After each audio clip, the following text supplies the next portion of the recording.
Salut chers amis, bienvenue sur ma chaîne YouTube, les grands noms. Si vous êtes nouveau sur la chaîne, vous êtes la bienvenue. Abonnez-vous et surtout n'oubliez pas, il faut activer la cloche de notification pour avoir plus de mes vidéos prochaines.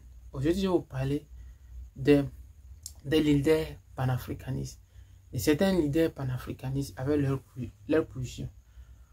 En réalité, pourquoi la France actuellement refuse catégoriquement l'accès à son territoire à Nathalie Nyambe, à Kémi Séba et beaucoup de panafricanistes qui sont persécutés en France à chaque moment, comme le frère Gunti et le frère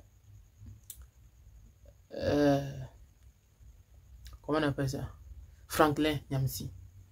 Aujourd'hui, la France a un secret gardé, ce qu'on appelle un secret d'État. Et ces secrets d'État ne sont pas révélés. C'est comme aux États-Unis. Lorsque Donald Trump a révélé certains secrets d'État, alors aujourd'hui, il est poursuivi. Il a gardé certains secrets chez lui qui ne devaient pas être conservés chez lui. Il est poursuivi. Il a révélé certains secrets qui ne devaient pas révéler. Aujourd'hui, il est poursuivi. C'est comme ça en France. Et donc, ces États-puissances ont certains secrets qu'ils gardent. Aujourd'hui, nous avons un certain nombre d'accords qui lient la France et les États africains, surtout les pays francophones. Surtout, le problème qui fâche aux Africains, qui fâche toujours et qui fait mal à l'Afrique francophone, c'est le problème de la monnaie. Les accords, surtout la monnaie principalement. La monnaie fait pire aux pays francophones.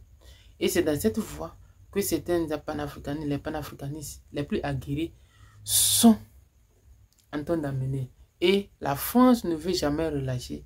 La France veut toujours conserver ce système de franc CFA avec les pays francophones qui considèrent comme ça s'est gardé, comme sa territoire, comme qui considèrent comme ses colonies anciennes. Alors que ces pays sont supposés être indépendants. Alors, de quoi la France, de quel droit, ou bien de quel pouvoir la France a, plus que ces pays, plus que ces populations qui vivent dans ces pays, pour pouvoir maintenir ces gens, pour pouvoir conserver leur monnaie, pour pouvoir garantir la convertibilité de leur monnaie. Alors qu'aujourd'hui, dans tous les pays du monde, tous les pays ont leur monnaie et tous les pays manipulent leur monnaie en fonction de les règles internationales, les règles de l'OMC. Donc la France, lorsque vous dénoncez la France, vous dénoncez la France, c'est système que nos États ont signé au moment des indépendances, lorsque vous commencez à les dénoncer, la France vous considère comme, surtout les dirigeants français, vous considèrent comme un anti-français, un anti-système français. Ce que la France devait faire, la France ne veut pas faire. C'est-à-dire rester, parler, discuter avec les Africains et trouver une issue. Parce qu'aujourd'hui, que la France veut ou pas, les pays africains vont se développer. Ils veulent se développer. Et la jeunesse africaine, de jour en jour, d'année en année, évolue. L'émancipation et l'éveil de conscience grandissent. Alors, aujourd'hui, l'Afrique est petite. Et avant, l'Afrique était petite. Aujourd'hui, l'Afrique grandit. Et c'est de là les politiques françaises qui viennent et qui viendront vont penser. Ils vont penser sur l'Afrique. Parce que sans l'Afrique, le monde ne sera pas le monde. Sans l'Afrique, le monde, parce que l'Afrique en possède trop. Et donc, ces chefs d'État qui ont passé successivement à la 5e République, à la tête de l'État français, ont toujours conservé ce système. Et ils n'ont pas voulu. Ils n'ont pas voulu changer ce système. Et avec ce système, ils ont assassiné beaucoup de dirigeants africains. Beaucoup de dirigeants africains. Les Thomas Sankara, les Nkrumah, beaucoup, les Sékou Touré, beaucoup. Ils ont assassiné beaucoup de dirigeants africains. Thomas Sankara, Sylvanus Olympio, beaucoup de dirigeants africains. Et aujourd'hui, qu'allons-nous faire?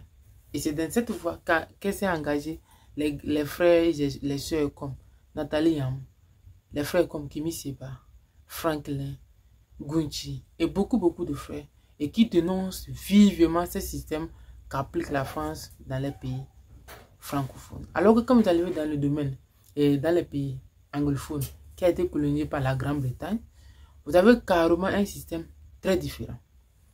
Et ce système très différent, quand vous arrivez au Nigeria, au Ghana, c'est carrément différent. Parce qu'au Ghana, tu travailles comme tu veux. On parle du business sur le business. Du business et du business. On sait qu'il y a la corruption partout en Afrique. Mais au Ghana, tu as le droit Tu peux faire ce que tu veux. Tu peux parler comme tu veux. Tu peux faire. Les étrangers ne sont pas menacés comme les dans les autres pays francophones. Si vous avez un projet au Ghana, l'installation est plus facile qu'en Côte d'Ivoire, au Togo ou partout. C'est pour cela que vous allez constater que le Ghana est plus industrialisé que la Côte d'Ivoire. On dit que la Côte d'Ivoire, l'économie ivoirienne est plus... La Côte d'Ivoire est plus développée. Non, carrément, c'est archi faux. C'est archi faux. Quand vous arrivez au Ghana, il y a un système au Ghana. Et c'est un système très, malgré l'inflation, c'est un système très bénéfique. Et donc, c'est ce système que nos frères africains qui dénoncent. Le système, surtout les accords coloniaux, qui lient la France au pays francophone. Souvenez-vous que la France, c'est de la même manière la France a fait pour faire engloutir le pays Haïti dans une dette infinie. Et aujourd'hui, ce pays Haïti est aujourd'hui sur une domination de dette et qui a plongé ce pays dans un système de crise non résolu, non solvable, comment je pourrais dire. On ne peut pas résoudre ce problème parce que c'est très grave en Haïti.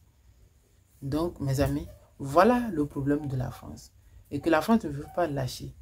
Pourquoi la France ne veut pas lâcher? Donc, je ferai une vidéo pourquoi la France ne veut pas lâcher sur ce système et pourquoi nos frères sont menacés.